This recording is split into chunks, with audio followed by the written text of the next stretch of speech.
Hello everybody, John Sheff here with Tchefuncta Country Club, and we have Charlie Hoffman this week as our weekly winner. He won over in Houston at the Valero Texas Open with really a thrilling 9 or 10 foot birdie putt on the last hole to win by one shot over Patrick Reed.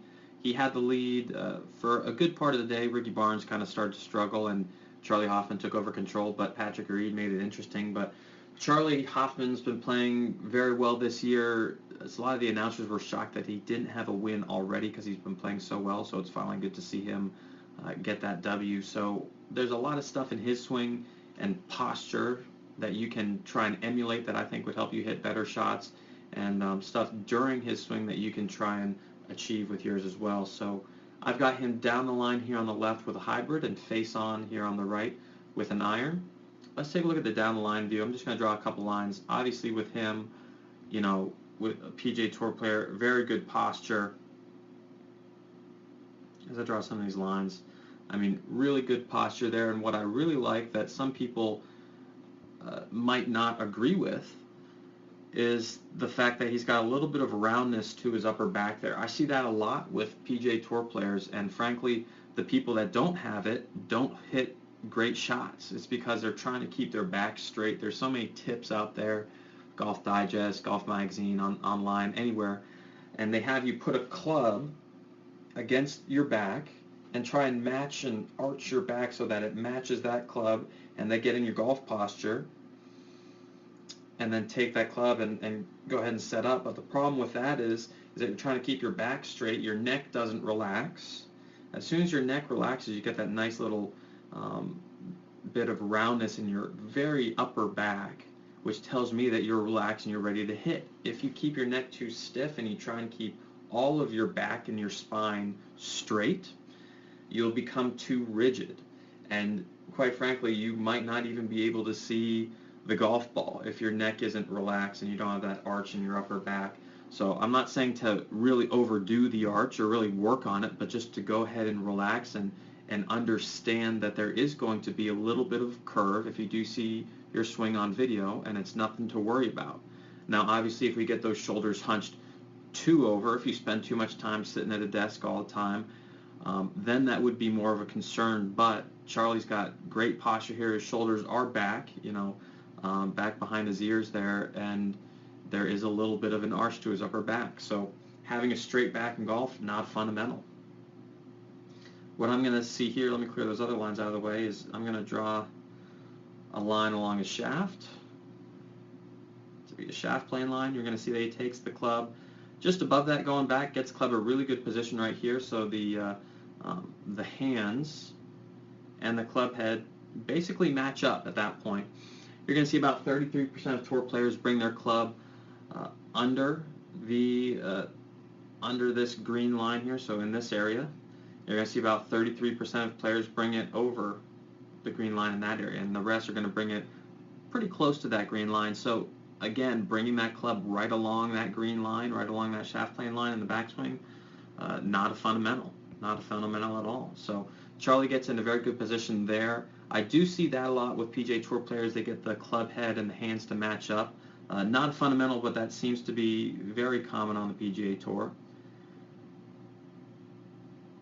As he gets to this position right here, I really love where his hands are, right underneath his right shoulder. Now let me draw a straighter arrow, there we go. Right underneath his right shoulder. That's a great position to try and emulate with your hands. Don't really worry about the club when you get to this point. Just focus on getting your hands to that right shoulder. Obviously be turning your back towards the target, but try and get those hands, start to get them a little bit deeper behind your body at this point, because so many of you struggle with just lifting those hands and having those hands just go straight up. And then lastly, we get to the top. Beautiful position here. I really like that left arm matching the shoulder plane there. Very good position. Not a fundamental, but a very good position that I see all the time. I'm going to draw another circle on his hands. Club face square. You can see that the club face basically matches that left arm plane. Maybe a hair closed, but for the most part they are very, very similar. Now if I were to draw a line connecting these dots, it would look something like that. So a very constant progression going back up behind him, back up over his right shoulder. Where a lot of you struggle at home, and I've covered this in some of my other videos,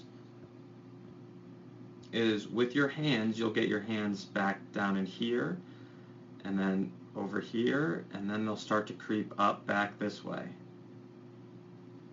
And before you know it, you're just lifting your hands up, and you get that little L-shaped pattern. So let me draw a line there. You get this little L-shaped pattern here. Instead of that steady progression in that straight line going back that way. So Charlie does a great job of his hand movement, getting his hands deep behind him, and you're going to see in the downswing what that does and what that allows him to do is he starts to come down. Boy, just a great position right there. I mean, really, really good. Perfect. You're going to see that club head come right back on plane. Club shaft is just above his right forearm.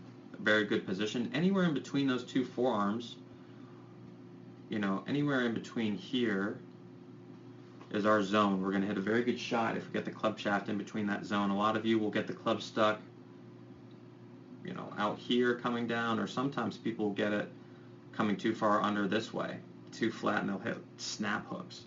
So that is our zone right there, and you can see Charlie Hoffman is definitely in that zone. Now as he comes down into impact, just a great impact position. You can see that his left hip has rotated out of the way. You can see that that club shaft, a lot of people will try and return the shaft to the same exact position that it was at address, but that club shaft will actually be slightly higher than where it was at impact. Those hands will be slightly higher than where they were at impact, and that all has to do with the physics of the golf swing, but I'm not going to overcomplicate things. But at this point here,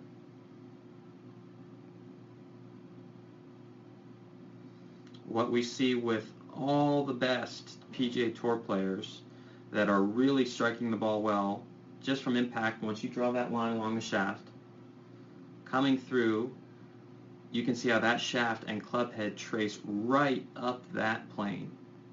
Charlie Hoffman is one of the best players that I've seen be able to do this. That's why he's striking the ball so well. That's why he's playing so well. So it travels right up that green line.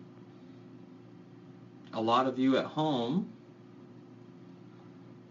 will have that club exit too far in here. Those of you that hit hooks and pull hooks will have that club head start to drift off out in this area. So it's a good thought there to, if you see your swing on video, try and keep that club head going up that impact plane line, or whatever you want to call it. Great release here. You can see his head has started to rotate now with the release of his body. He's not focused on keeping his head down. He's letting his head naturally rotate. We're going to see that in the face-on view here in a second. And a beautiful finish coming through. Nice and relaxed. So the last thing I look at here is, where is his right toe? You can see that his right toe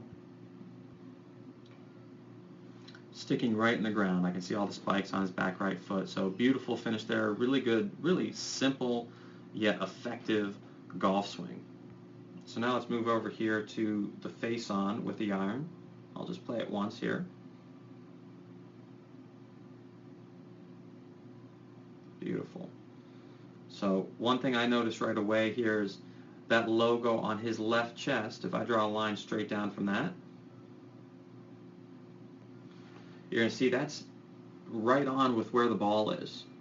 And that's something that I've come to discover is, most of the time, the low point of your swing, or where the club is the lowest, so it's not, you know, 3 or 4 inches back where it begins to enter the turf. It's about right where the club will start, just before where the club will start ascending back up out of the ground. Usually that low point is somewhere close to that logo on your left chest. So I'm seeing a lot of PGA Tour players actually position the ball in that area. Again, great setup here. You can kind of see how he's pushed into his left side there. And as he comes back, great extension, great width going back there, getting his hands nice and wide. His head begins to lower at that point.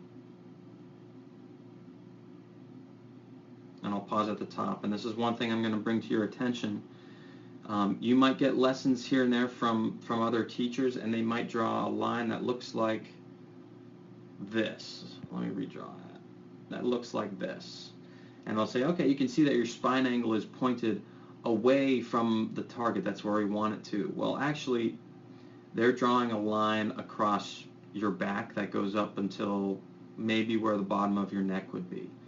But in reality, your spine, obviously we can't see it with 2D video, but your spine is going to be connecting from roughly where your belt buckle is up until where your neck is. So you can see that his spine is fairly neutral at this point. Maybe there is a little bit of tilt in this direction that way, but there's certainly nothing as drastic as that.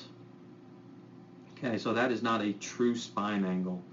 So don't intentionally try and move your upper body too far away from the ball or the target.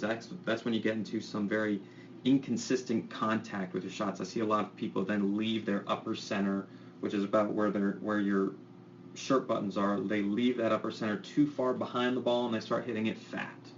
And they think that they have a reverse spine tilt or something like that, and they work on it more and they hit it thin and fat. So a lot of the PGA Tour players with irons have a fairly neutral spine angle, believe it or not. You can also notice how his right hip and right leg have not really shifted a great deal into that line there. You can see how they've really rotated away from it. And then at this point here, there's a little gapping, a little gap away, as you can see that lateral shift into the left side. And then everything is the ground up. So the feet, the knees, the hips, the arms, the shoulders starts to rotate, gets to impact, beautiful position there. Just right about there, perfect.